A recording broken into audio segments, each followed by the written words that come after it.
G'day, Dennis Bills from life-skills.com.au here again. So as we move towards the opening up of the country after COVID, what we're finding now is a lot of young people who had moved back home or changed their living arrangements to accommodate COVID. That is, they may have moved in with family or friends while they've been without work or while their universities or schools have been shut down.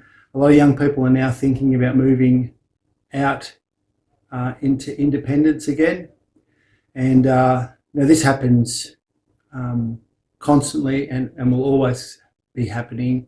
But young people post-COVID are in a sort of a different situation, given that a lot of young people have been independent and have had lives all of their own, and now they've had to retract from where they were, withdraw, go back home and change their circumstances, and now things are changing again.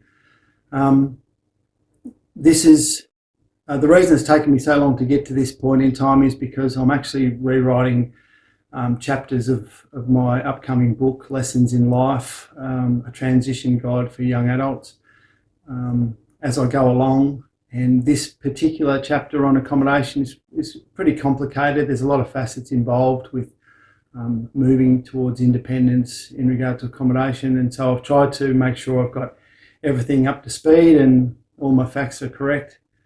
So for those young people who are about to move out again and have another go at it, or are going to move out for the first time, a few things have changed. But finding a house and accommodation for young people is even more important now than it's been for quite some time, and that's because of the housing market. The housing market has exploded during COVID, and it's really difficult for young people to get into the market. And I don't know whose idea it was to make a $1 million house the norm for Australian accommodation, but I don't think it's going to work very well. Just the thought of a young couple, for example, in their late 20s, maybe early 30s, who wish to gain their independence and wish to purchase a house together, and going to the bank and borrowing, $600,000, $800,000, $1 million just to get their a foot in the door is beyond comprehension, I guess. I wouldn't want my children to be burdened with that amount of debt. I think it's hard enough to get started in the world of independent living and living away from home in the first place without being straddled with a debt that's going to last you the better part of 40 years. And as I've mentioned in earlier vlogs, it's a burden. The financial debt is a burden that never seems to go away, and it certainly causes a lot of people a lot of issues.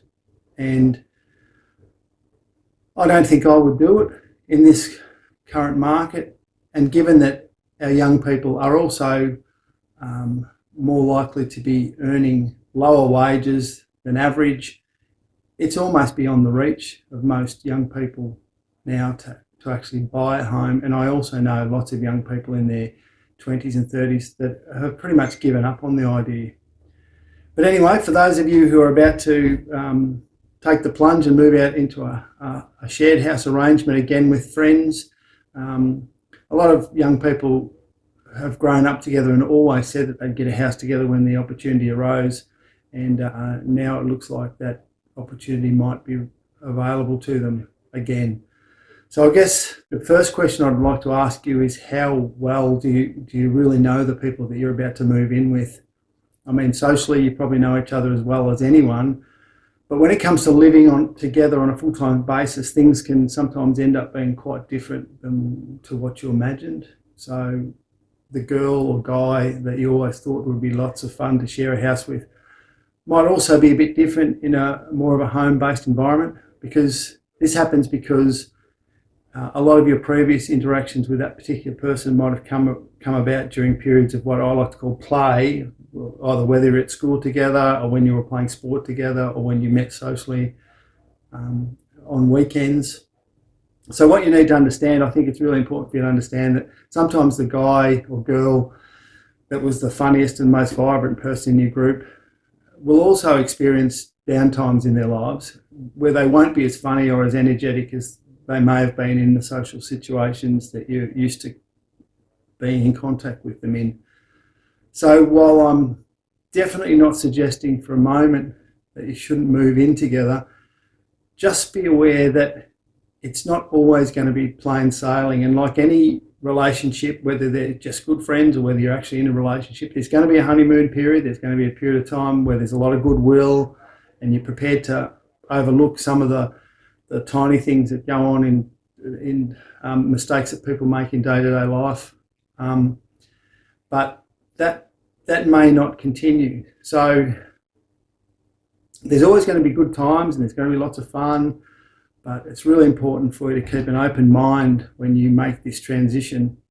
So that's why I recommend that before you move in with someone or a group of people, that you first lay down a few ground rules in regard to your expectations so that everyone's on the same page at the very start.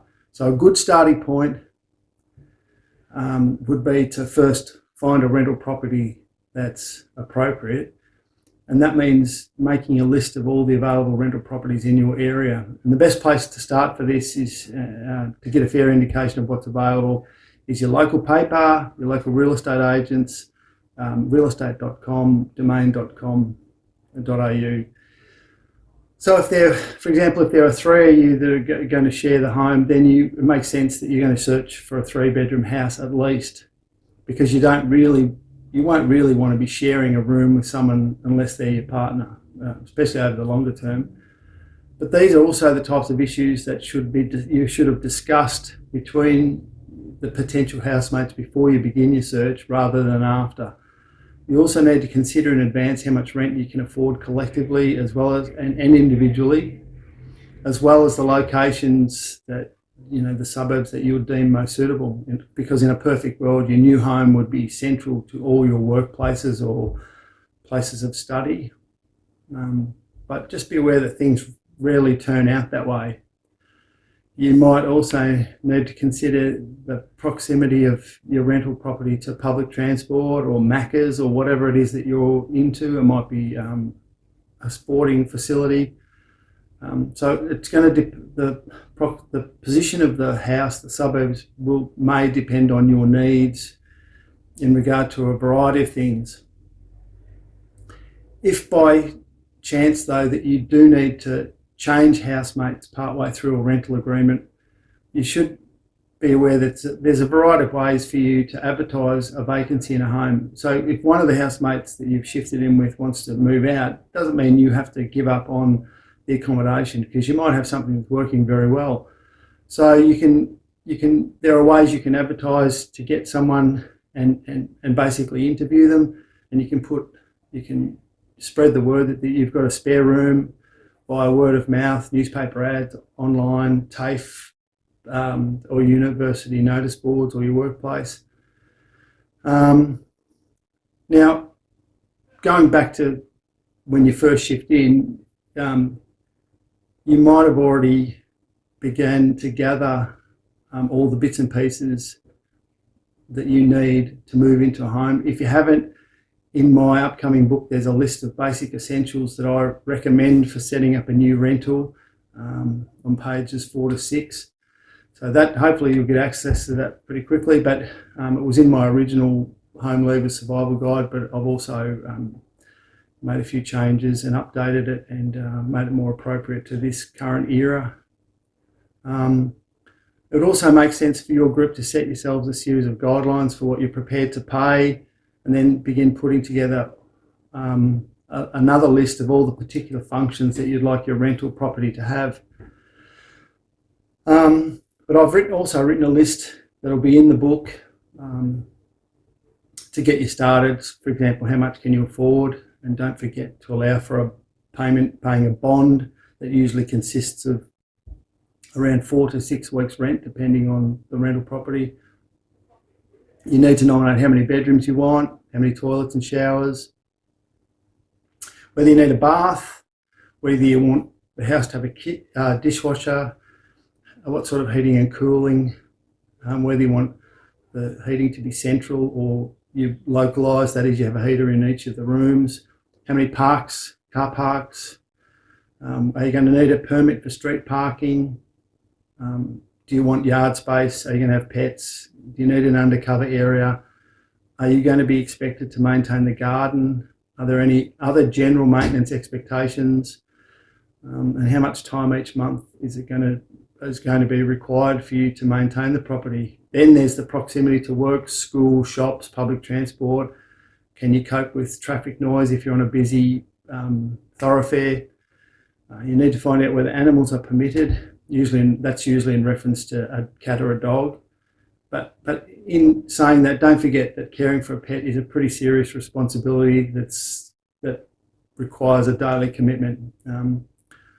To have a pet, keep an animal or a pet can't be just a part of a phase that you're going through either, because pets deserve a lot more than that. Most landlords will usually advise in advance whether pets are permitted or not. So I think it's best that you continue to get together as a group and go through these things until everything has been sorted out. These get-togethers are also the time and place for each housemate to outline their requirements and expectations in regard to the overall arrangement. Also a good time for you to discuss some of the more general fittings and fixtures that each house member might be able to provide.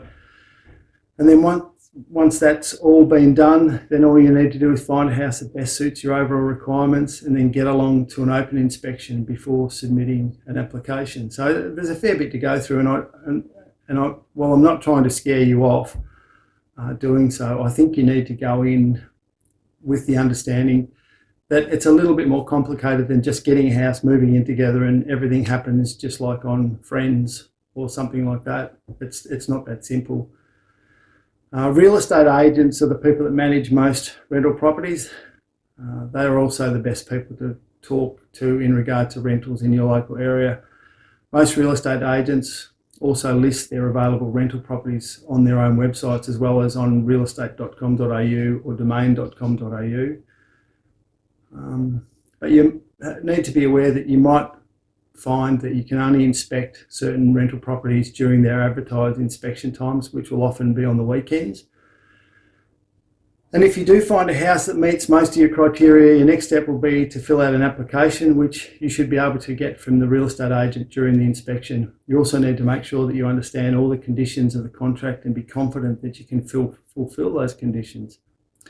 You should also be aware that when it comes to renting to young people, a lot of agents and landlords are particularly cautious. So I'd advise that only a couple of your potential housemates attend the inspection, not to frighten anyone, I suppose, and take some good photos while you're there. And I think it's really important that you present yourselves as best you can at a house inspection so that the agent, gets a positive outlook on what they might be signing up for, and do the same at any follow-up meetings that might occur in regard to the rental. Presentation is everything in some circumstances, and I think this is one of them. It might also pay to gather together a few good character references that can attest to your own individual character, in case you've got to sign off or provide any references or referees. If there are several acceptable tenants all vying for the same property, you might be required to provide the agent with some further information about your application. The agent might even be able to organise a follow-up inspection if you need one, though it's entirely possible that you won't see the property again until after your application has been accepted. So make sure you take a good look at everything in cupboards, nooks and crannies. Ask the questions that need to be asked about bathroom, showers, toilets, maintenance, all those things I talked about earlier. But if you want to know anything more about residential tenancy agreements in general, There'll be a bit of information about that in my book as well, along with QR codes that will take you to the relevant websites. You should also take a look at the websites of your own state's Office of Fair Trading or Department of Consumer Affairs in regard to tenancy rights, your rights as a tenant. They're the best references for current tenancy information, property rentals and tenancy agreements, including bond and other disputes, when repairs need to be done, who's in charge of, who's responsible for the repairs, and anything in regard to early termination issues if you want to get out of your rental situation early. But that being said, most rental agreements tend to be relatively straightforward and quite simple, but particularly if both the parties stick to the original agreement, so the landlord or the agent and the tenants stick to the agreement. Most tenancy agreements can be quite simple because, let's face it, no one wants these sorts of issues interfering with their daily lives. So you should also be aware that if there are any discrepancies or disagreements in regard to the rental, you should be aware that the landlords and agents only have permission to come onto the property at certain times and only after they give you notice that they're going to come onto the property.